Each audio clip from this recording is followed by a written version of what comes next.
நண்பர்கள் அனைவருக்கும் வணக்கம். இனி இந்தியாவுடைய ஆட்டம் வேற லெவல்ல இருக்கும். ஆட்டம் ஆரம்பம் அப்படின்னு சொல்லலாம். இந்தியாவுக்கு ஒரு குட் நியூஸ் ஒன்று சொல்லியிருக்காங்க. அது யாரு என்ன அப்படிங்கிறத நம்ம இந்த வீடியோல தெரிஞ்சுக்கலாம். அதை தொடர்ந்து பாத்தீங்கன்னா அதிரடியாக என்ட்ரி கொடுத்திருக்காங்க ரஷ்யா. அப்படியே ஆடி போயிருக்காங்க. இது மட்டும் நடந்துச்சுன்னா அவ்வளவுதான் அப்படின்னு இப்போ உசிர கையில பிடிச்சிட்டு இருக்கிற அளவுக்கு அமெரிக்காவுக்கு ஒரு மிகப்பெரிய ஒரு பயத்தை காமிச்சிருக்காங்க அப்படின்னே சொல்லலாம். இதை பத்தி நம்ம இந்த வீடியோல தெரிஞ்சுக்கலாம். அதை தொடர்ந்து கடைசியாக பார்த்தோம் அப்படின்னா இஸ்ரேல் ஈரான் போர் சம்பந்தமான லேட்டஸ்ட் அப்டேட்டுகளை நம்ம இந்த வீடியோல தெரிஞ்சுக்கலாம்.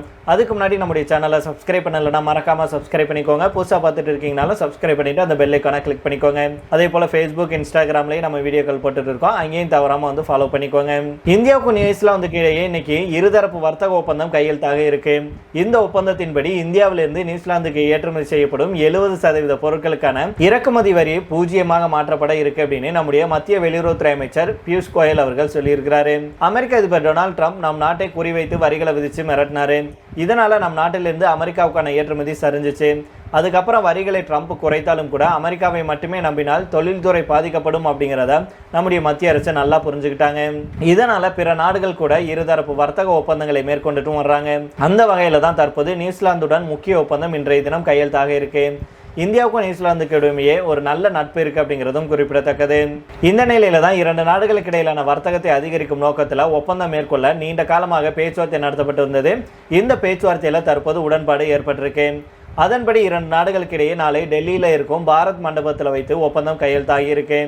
இந்த ஒப்பந்தத்தில் கையெழுத்திடுவதற்காக நியூசிலாந்து சார்பில் அந்த நாட்டுடைய வர்த்தகம் மற்றும் முதலீட்டு துறையுடைய அமைச்சர் டாட் மெக்லே அவர்கள் இந்தியா வந்திருக்கிறாரு. இவரை டெல்லி ஆக்ராவில் இன்னைக்கு நம்முடைய மத்திய வர்த்தகத்துறை அமைச்சர் பியூஷ் கோயல் அவர்கள் சந்திச்சு பேசியிருக்கிறாங்க. அதுக்கப்புறம் தான் பியூஷ் கோயல் வர்த்தக ஒப்பந்தம் பத்தி உறுதி செஞ்சிருக்கிறாரு. இது பத்தி பியூஷ் கோயல் அவர்கள் என்ன சொல்றாரு அப்படின்னா, இந்தியாவுக்கும் நியூசிலாந்துக்கும் இடையே எதிர்பார்க்கப்பட்ட இருதரப்பு வர்த்தக ஒப்பந்தம் இன்றைய தினம் கையெழுத்தாக இருக்கு. இது இரண்டு நாடுகளுக்கும் இடையிலான வர்த்தக உறவுகளை மேம்படுத்தவும் ஒரு முக்கிய நடவடிக்கையாக இருக்கும். பல ஆண்டுகளாக உயர்மட்ட அளவில் நடந்த பேச்சுவார்த்தையில் உடன்பாடு ஏற்பட்டிருக்கு. இதில் நம்முடைய பிரதமர் நரேந்திர மோடி மற்றும் நியூசிலாந்துடைய பிரதமர் கிறிஸ்டோபர் லக்சன் அவர்கள் நடத்திய பேச்சுவார்த்தையும் அடங்கும் அப்படின்னு சொல்லியிருக்காங்க. இந்த ஒப்பந்தத்தின் மூலம் நியூசிலாந்து சந்தைக்கு செல்லும் இந்திய பொருட்களுடைய ஏற்றுமதி அதிகரிக்கும். ஏன் அப்படின்னா இந்த ஒப்பந்தத்தின்படி நியூசிலாந்துக்கு செல்லும் இந்திய பொருட்களில் சுமார் 70% எந்தவித இறக்குமதி வரியும் இல்லாமல் அங்கு விற்பனை செய்ய முடியும். இது இந்திய ஏற்றுமதியாளர்களுக்கு ஒரு பெரிய வாய்ப்பாக அமையும். இந்த ஒப்பந்தம் தோல், கைவினைப் பொருட்கள், குறு சிறு நடுத்தர நிறுவனங்கள் உட்பட பல துறைகளுக்கு புதிய ஏற்றுமதி வாய்ப்புகளை உருவாக்கும். இதன் மூலம் அடுத்த சில மாதங்களிலேயே இந்தியாவுக்கும் நியூசிலாந்துக்கும் இடையிலான வர்த்தகம் அதிகரிக்கும் அப்படின்னு சொல்றாங்க. இதுக்கு முன்னதாக இது பத்தி நியூசிலாந்துடைய வர்த்தக மற்றும் முதலீட்டுத்துறை அமைச்சர் டாட் மெக்லே அவர்கள் கருத்து தெரிவிச்சிருந்தாரு. அப்போது அவர் என்ன சொன்னார்னா, இந்தியாவுடனான உறவு மிகவும் வலிமையானது. உண்மையிலே இது நான் அறிந்ததிலேயே மிகவும் வலிமையான உறவு. இந்தியாவுடைய உறவை நாங்கள் மிகவும் முக்கியத்துவம் வாய்ந்ததாக கருதுகிறோம். இரண்டு நாடுகளுக்கு இடையே பகிரப்பட்ட வரலாறு இருக்கு. தொடர்ந்து அதில் பணியாற்ற வேண்டும். வரும் ஆண்டுகளில் இந்தியா நியூசிலாந்து இடையே நேரடி விமான போக்குவரத்து நடவடிக்கை எடுக்கப்படும். இது சுற்றுலா, தடையற்ற வர்த்தக வளர்ச்சியை ஊக்குவிக்கும் அப்படின்னு சொல்லியிருக்கிறாரு. இந்த நிலையில தான் இந்தியாவுக்கு ஒரு குட் நியூஸ் ஒன்று சொல்லியிருக்காங்க. இவ்வளோ நாளாக பேச்சுவார்த்தை மூலமாக பேசிட்டு வந்த ஒரு நிகழ்வு இப்போ ஒப்பந்தம் வரைக்கும் வந்திருக்கு, கையெழுத்தாக போகுது. நண்பர்களே, உண்மையிலே இது ஒரு குட் நியூஸ் அப்படின்னே சொல்லலாம். அதனால பொறுத்திருந்து பார்க்கலாம். இதை தொடர்ந்து அடுத்ததாக பார்த்தோம் அப்படின்னா, ஈரான் அமெரிக்கா இடையே தற்போது தற்காலிக போர் நிறுத்தம் அமல்ல இருக்கு. இந்த நேரத்தில் ஈரானுடைய வெளியுறவுத்துறை அமைச்சர் அப்பாஸ் அராக்சி ரஷ்ய அதிபர் புட்டினை இன்னைக்கு சந்திக்க இருக்கிறாரு. ஈரானும் சரி ரஷ்யாவும் சரி இரண்டு நாடுகளுமே அமெரிக்கா மற்றும் ஐரோப்பிய நாடுகளுடைய பொருளாதார தடையை எதிர்கொண்டிருக்காங்க. இப்படி இருக்கையில் இரண்டு நாடுகளுடைய தலைவர்கள் சந்தித்துக் கொள்வது சர்வதேச அளவில் கவனம் பெற்றிருக்கு. ஈரான் மற்றும் அமெரிக்கா இடையிலான அமைதி பேச்சுவார்த்தைகள், போர் நிறுத்தம் மற்றும் பிராந்தியத்துடைய தற்போதைய நிலவரங்கள் குறித்து ஆலோசிப்பதே இந்த சந்திப்பின் முக்கிய நோக்கம் அப்படின்னு சொல்லப்பட்டிருக்கு.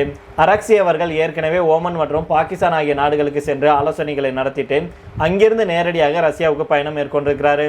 தற்போது போர் நிறுத்தம் அமல்ல இருந்தாலும் இன்னும் அமெரிக்கா ஈரான் இடையே இரண்டாம் கட்ட அமைதி பேச்சுவார்த்தை தொடங்கல. இந்த சூழல்ல தான் ரஷ்யாவுடைய மத்தியஸ்தம் அல்லது ஆதரவை ஈரான் நாடுறாங்க.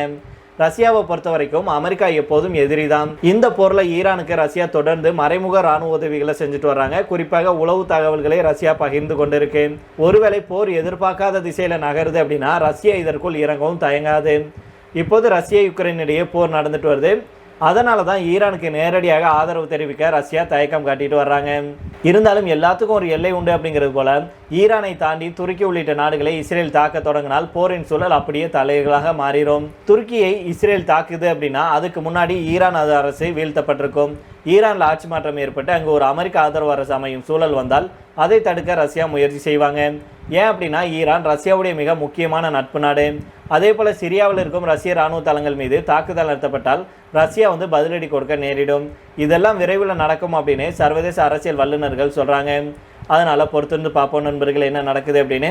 இதே போல இன்னொரு முக்கியமான விஷயம் என்ன அப்படின்னா, அமெரிக்க அதிபர் டொனால்ட் ட்ரம்ப் பாகிஸ்தானுக்கு செல்ல இருந்த அமெரிக்க தூதுக்குழுவின் பயணத்தை அதிரடியாக ரத்து செஞ்சிருக்கிறாரு. ஈரானுடனான 2ஆம் கட்ட அமைதி பேச்சுவார்த்தைக்காக திட்டமிடப்பட்டிருந்த இந்த பயணம் ரத்து செய்யப்பட்டது. மத்திய ஆசியா பகுதியில் மட்டுமில்லாம ஒட்டுமொத்த உலக அரசியலையும் பெரும் அதிர்வலைகளை ஏற்படுத்திட்டு வருது. எல்லா சீட்டுகளும் எங்கள் கையில் இருக்கும்போது 18 மணி நேரம் பயணம் செஞ்சு அங்க அமர்ந்து பேசுவதில் பலன் இல்லை அப்படின்னு ட்ரம்ப் அவர்கள் சொல்லியிருக்கிறது அமெரிக்காவுடைய அழுத்தம் மீண்டும் தீவிரமடைவதை உறுதிப்படுத்தி இருக்கு.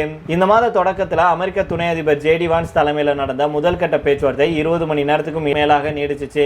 எந்தவித உடன்பாடும் எட்டப்படல. இந்த நிலையில தான் அமெரிக்க தூதர்கள் ஸ்டீவ் விட்காஃப் மற்றும் ஜாரட் குஷ்னர் ஆகியோர் பாகிஸ்தான் செல்ல இருந்தாங்க. ஈரானுடைய வெளியுறவுத்துறை அமைச்சர் அப்பாஸ் அரக்சி ஏற்கனவே பாகிஸ்தான் பிரதமர் ஷெபாஸ் ஷெரீப் மற்றும் ராணுவ தளபதி அசீம் முனீர் ஆகியோரை சந்திச்சு பேசிவிட்டு சென்ற சில மணி நேரங்களில் இந்த ரத்து அறிவிப்பு வந்திருக்கு.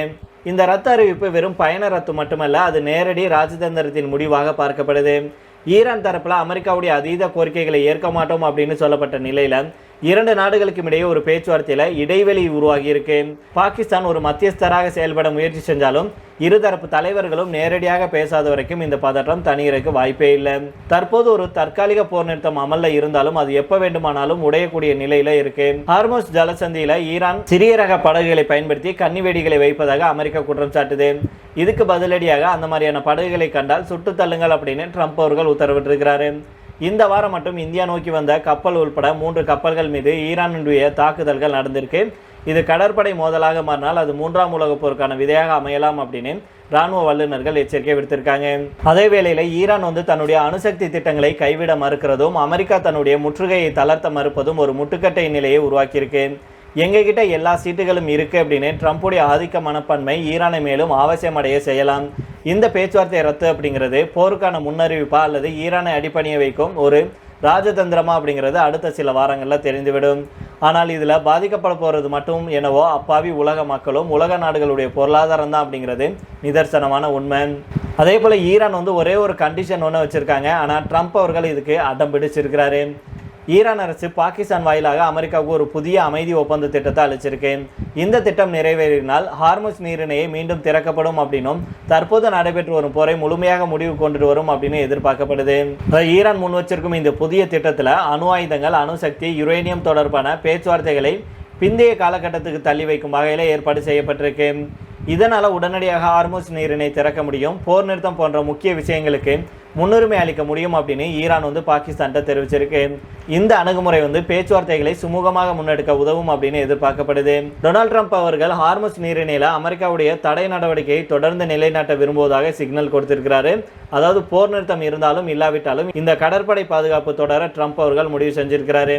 இதன் மூலம் தொடர்ந்து ஈரானுடைய வர்த்தகத்தை கட்டுப்படுத்துறது மட்டுமில்லாம ஹார்முஸை ஈரான் கைகளுக்கு செல்வதை தடுக்கவும் முடியும் அப்படின்னு ட்ரம்ப் அவர்கள் நம்புறாரு.